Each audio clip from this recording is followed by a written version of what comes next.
10 minutes before the biggest presentation of my career, Douglas handed me the final deck and said, "Sit in the back today.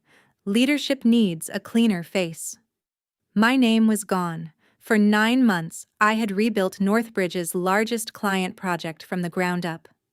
But Brielle stood at the front of the room presenting my strategy, my language, and even phrases copied from notes no one else was supposed to see.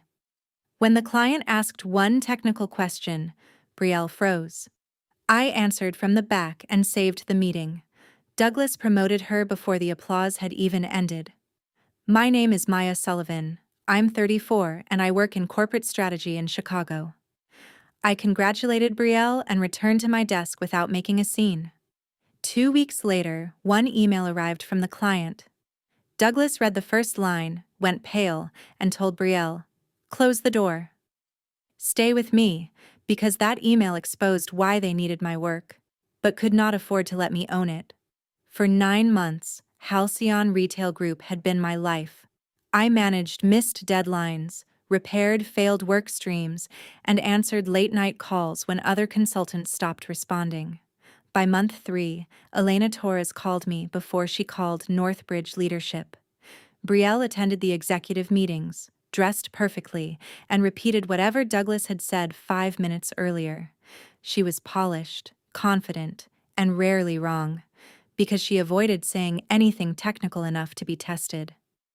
I handled everything beneath the presentation layer. When our inventory model failed across 40 stores, Douglas blamed the client's data. I found the real problem in our own assumptions, rebuilt the forecast, and kept the launch from being delayed.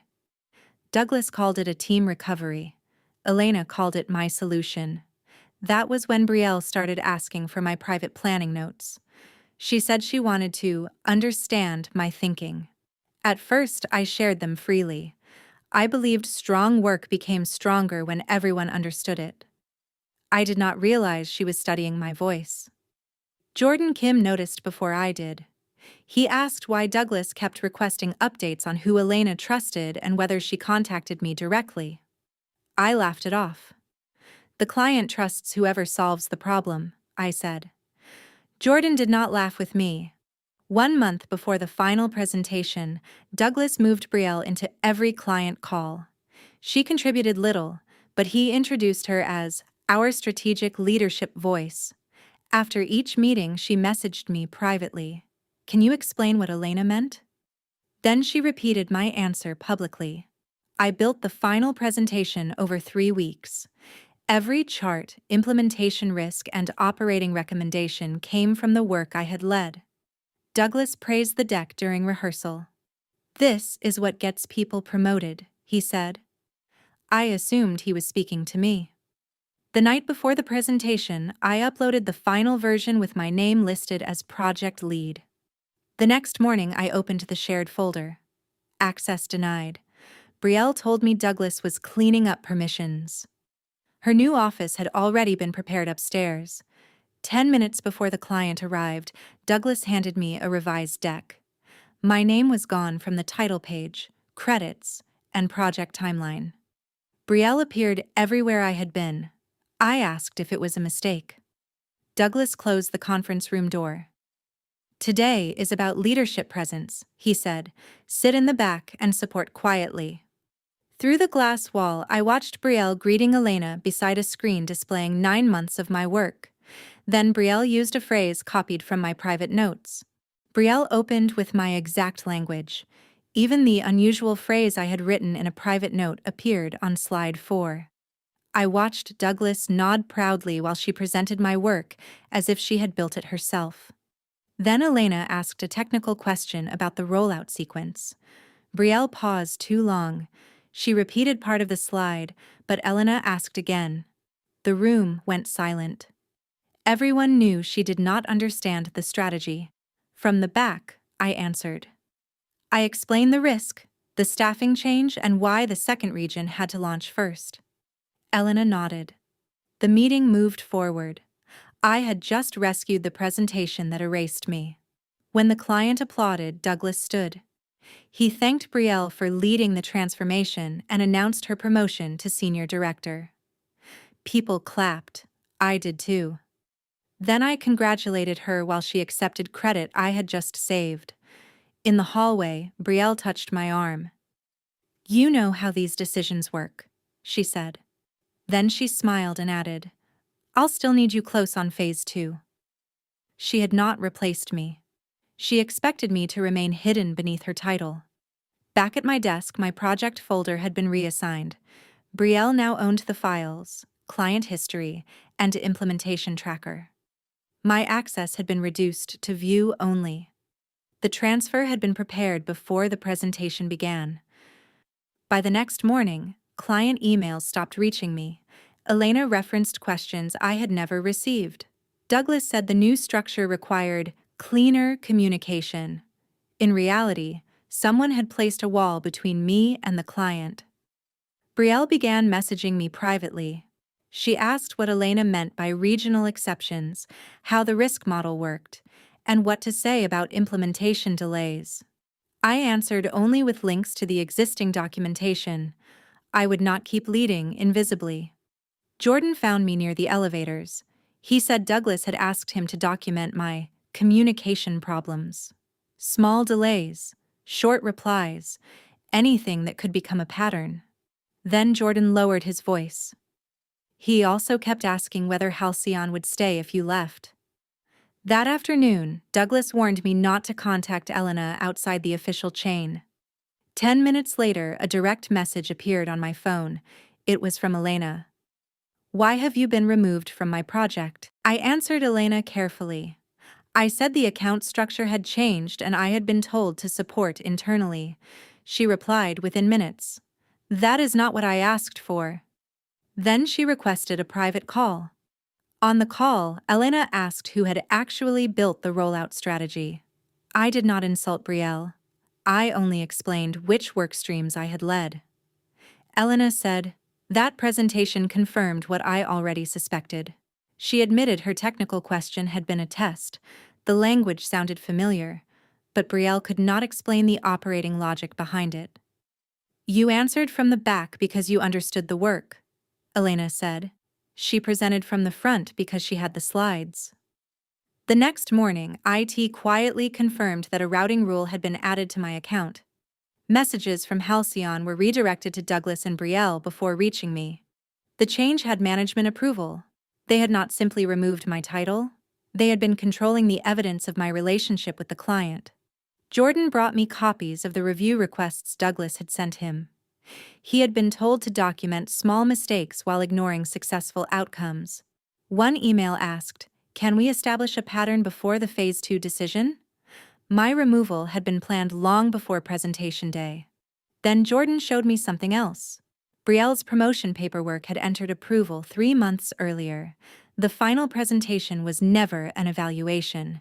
It was a performance designed to make a decision already made look earned. Brielle's father owned a regional logistics company Northbridge wanted as a client. Douglas had mentioned that connection during leadership dinners. Her promotion was not only favoritism, it was part of a business relationship that had nothing to do with Halcyon. I began comparing project invoices with real staffing. Several senior consultants had been billed for weeks they barely touched the account. Their names appeared beside work I had performed. Halcyon paid senior rates. Northbridge used my labor to justify them. That explained why Douglas feared my direct relationship with Elena. I knew who attended each meeting, who completed each analysis, and which reports had been exaggerated. Brielle would not question the billing. She needed the same system that had promoted her. 2 weeks after her promotion, Halcyon sent its renewal terms. The first line read, "Phase 2 must be led by Maya Sullivan, or we will reopen the contract."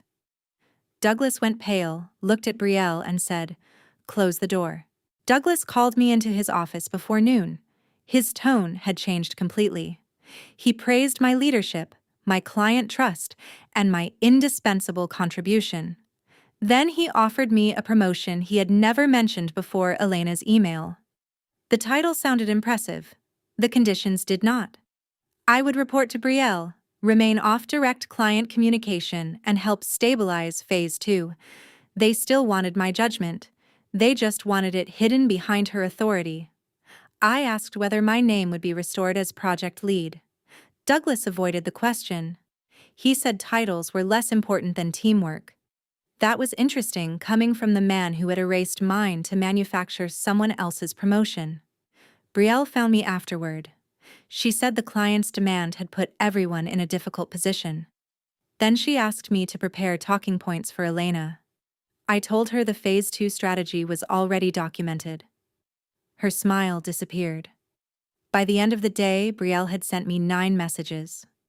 Questions about staffing, rollout risks, billing assumptions, and client history. None were transition questions. They were questions the project lead should already know. I answered none of them privately. Jordan warned me that Douglas had scheduled an internal review. He wanted leadership aligned before speaking with Halcyon. Jordan also said files were being cleaned from the shared drive. I downloaded only records I had permission to keep. Facts mattered more than anger. Elena contacted me through her company's legal team. Halcyon was beginning a formal review of staffing and billing. They did not ask me to accuse anyone. They asked for dates, responsibilities, and who attended each workstream. That was enough. That evening, Brielle finally stopped pretending. Douglas promised me this promotion months ago, she said. She admitted she had expected me to remain on the account and quietly handle the difficult work. You were never supposed to leave, she said. I asked what she thought my role would be. Her answer was immediate. You were supposed to make me look ready. For 9 months, I had believed they stole one presentation. Now I understood the real plan. They wanted to turn my entire career into someone else's support system. The next morning, I declined Douglas's promotion in writing. I agreed to provide factual records during Halcyon's review, then submitted my resignation. Before I left, Elena sent one final message. Our implementation partner wants to meet you today. Halcyon's implementation partner offered me a senior strategy role. The title matched the work I had already been doing. More importantly, the authority did too. I accepted after confirming my position would not depend on Northbridge keeping the account. Halcyon did not simply follow me. Elena opened Phase 2 to a formal rebid. Every firm had to prove its staffing, leadership, and pricing. Northbridge could no longer hide behind polished slides or Brielle's new title. During the review, I provided only factual records, meeting dates, file histories, workstream ownership, staffing hours. I did not call Douglas dishonest. I did not need to. The documents showed who performed the work and who billed for it. Northbridge could not explain why senior consultants appeared on invoices but rarely attended meetings. It also could not prove Brielle had led the strategy she presented. The account that earned her promotion became the account exposing how she received it. Halcyon awarded Phase 2 to my new company. Douglas faced an internal review over billing and promotion practices.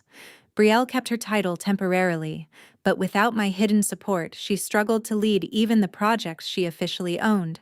She contacted me once after I left. Her message said, "You didn't have to destroy everything." I replied with one sentence, "I stopped doing work under your name." Everything that collapsed afterward had never been mine to protect. Jordan resigned several weeks later and gave HR the review requests Douglas had sent him. He told me he wished he had spoken sooner. I understood the fear, but I also told him silence always becomes expensive for someone else. Months later, I returned to Halcyon's Chicago office for the Phase 2 launch. Northbridge representatives sat across the conference table. Douglas avoided my eyes.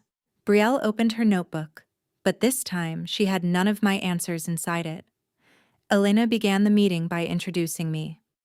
"This is Maya Sullivan," she said, "the person who actually built Phase 1. I did not look toward Northbridge. I opened my own presentation, with my name clearly displayed on the first slide. Brielle removed my name from one presentation. She could not remove my judgment, my client's trust, or my ability to build the next one without her. My revenge was simple. I stopped letting unqualified people build careers on work they could not perform.